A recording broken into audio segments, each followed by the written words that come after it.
Hello loves, welcome back to another video. So today we're doing a Kurapika X Fem listener. So I'm very sorry if you're a boy or you do not associate yourself with the terms her or she. But either way, whoever's listening to this, I hope you enjoy it. This is chapter 1 and I want there to be 3 chapters, so there will be 2 more coming out after this, and this is titled Gon's sister, so that is why it's femme. I usually try to make them gender neutral, but for this one I kind of wanted it to be femme because, you know, his sister, that's like the whole point. But yeah, if you have no trouble with that, please follow me with the video. Hey, Gon? Huh? Gon! You yelled at your little brother. He had finally come home from getting his hunter's license, and you were extremely excited to see him because he had been gone for about 3 months. You two were very close to each other since you didn't have parents, and though your Aunt Misa was a very kind woman, you two never thought of her as a mother because you didn't want to burden her with her older brother's decisions. Why in? He said, running up to hug you. After you broke away, you saw a white-haired, cat-like boy around the same age as your brother. You smirked and asked, "Who's this?" He blushed and said, a friend." "Oh, just a friend?" You teased, largely emphasizing the word friends. You could see both boys get embarrassed, so you decided to introduce yourself. "Hello, my name's Wyan Freaks. I'm Gon's big sister. My name's Killua Zoldyck." You gasped and said, Zoldyck? Gon stood in front of him. "He ran away. He's not a threat." You pushed your little brother out of the way and pulled Killua into a tight hug. "I know that, you dummy. I also know how assassins treat their own children." Killua's face softened. "Thanks, Wyan." "That's big sister to you, mister." You walked back to Aunt Misa's and decided to spend the next few days with each other, so Gon and Killua could tell you about their journey. "Wyan got her license a few years ago," Gon said, pointing to the card tucked inside of your pocket. "Oh?" Killua said. "What type of nen do you have?" "I'm a manipulator, and you two?" "I'm an enhancer," Gon said proudly. "But not very good at it yet," Killua reminded. "And two." "Sure, whatever, Green Bean." You saw Gon blush and you laughed. "So, what type are you?" "Oh, I'm a transmitter." "Cool." Your eyes widened. "So, where do you two plan on going from here?" You asked them. "We're going to York New City." "Huh?" You asked them. They could see how distraught you were and started to explain. "Oh, I'm coming with you then." "Yay, really?" "Of course, I can't have my baby bro and my baby bro-in-law go somewhere without supervision. Plus, I've been here too long. Aunt Misa wants me to start dating, and between you and me, I'm not very fond of the idea of marrying someone I hardly know." "Then it's settled. In the morning, we'll leave." "But I thought you said you and your other friends are meeting on the 25th. "Yeah, but we have to get settled first," Killua replied. "Oh, I guess you're right." And with that, you shut off the lights and went to bed. In the morning, you walked around the house, making sure you had packed everything.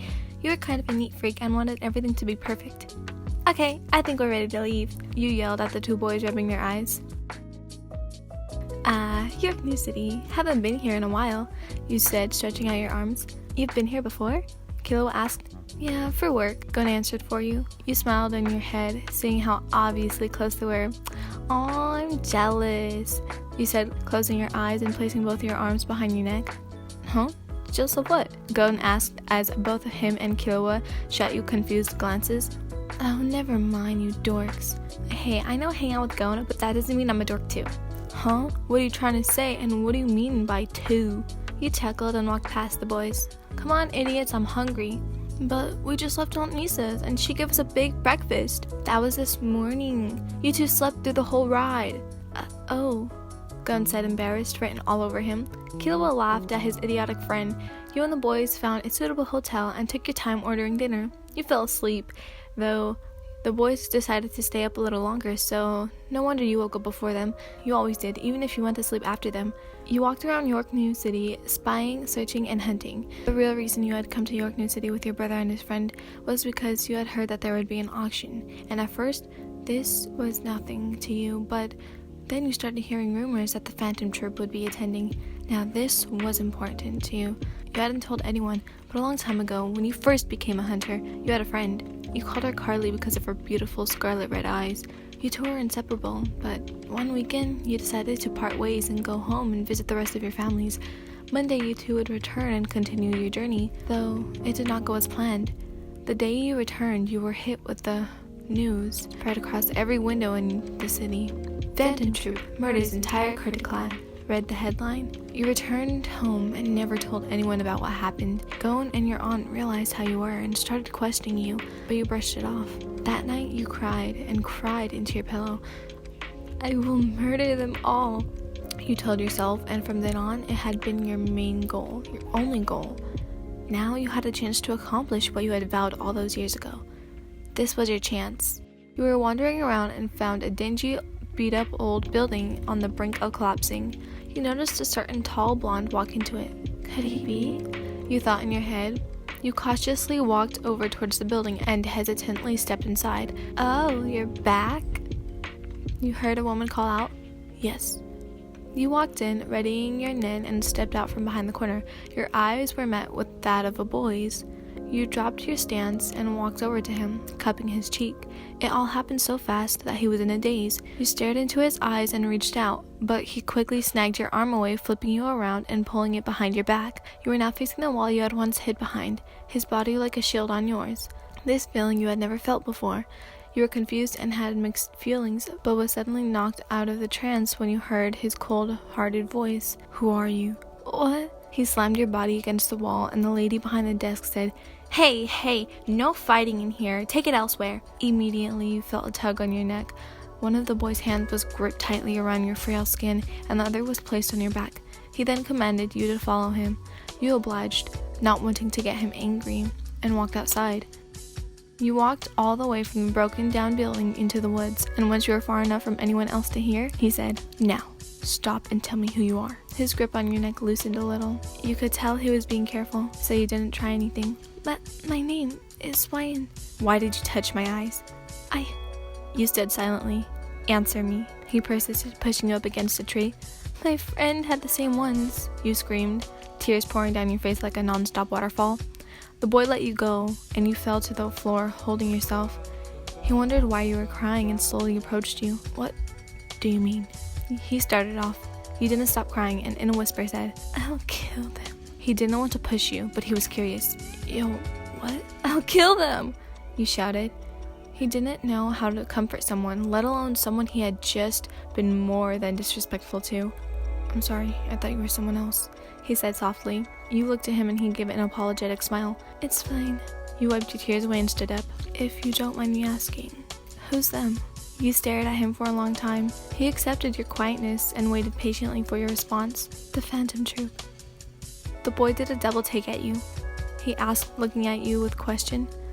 You're right, I'm sorry. You looked at him and started walking off.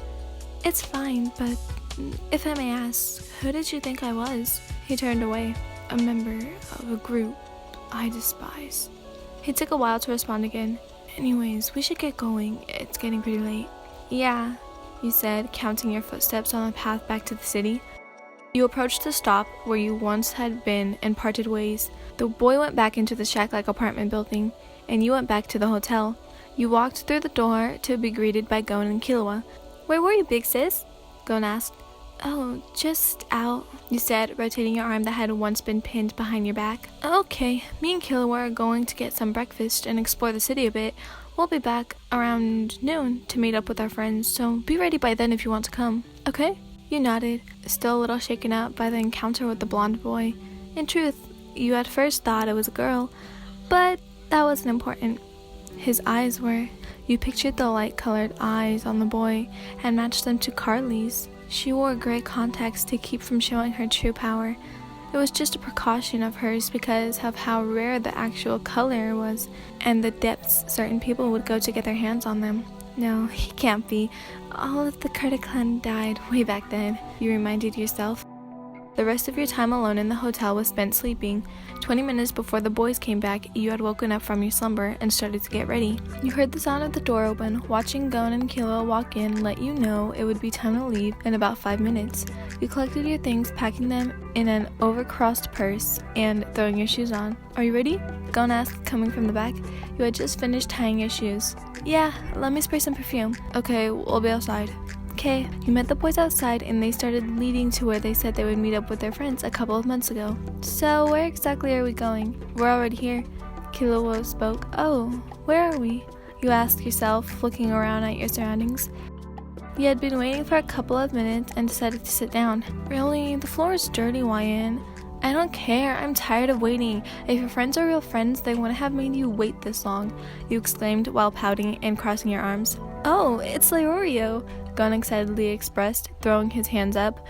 Oh yeah, Killua said, unfazed by the appearance of his old friend. Hey Gon, Killua, how have you been? It's been amazing, Leorio. Killua and I have been together ever since. You noticed Killua blushing slightly and nudged him, sliding a smirk. You met the eyes of the man in front of you and introduced yourself, like you did with Killua. Hello, my name's YN Freaks. I'm Gon's older sister. What a pleasure to meet you. I'm Leorio. The pleasure is all mine. I've wanted to meet Gon's friends for a while now. Oh, well, you still have one more to go, he said. Yes, so I've heard. Don't act surprised if he turns out to be a total sleaze, he said, smiling much more. I'm sure it'll go just as well. Oh, one can dream. You nervously chuckled. The group of boys made small conversation, explaining and comparing their adventures since they parted. I hope I'm not too late, a voice called out from behind them. You had to take a call, so you left the group for a little bit. You heard the voice and thought, oh, this must be that other boy. You apologized to the person on the other line and hung up. You turned on your heels and came from behind your brother and Killua. Oh, Kurapika, this is my sister. Why you? You said in shock. You, he responded. You two know each other? Gon asked with no response. You and Kurapika stared at each other in disbelief.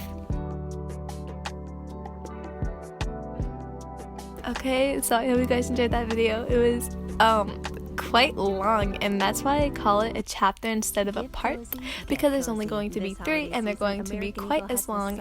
I'm sorry for the background noise because my mom came home and she started doing laundry, but again I will be playing music, so that's a plus.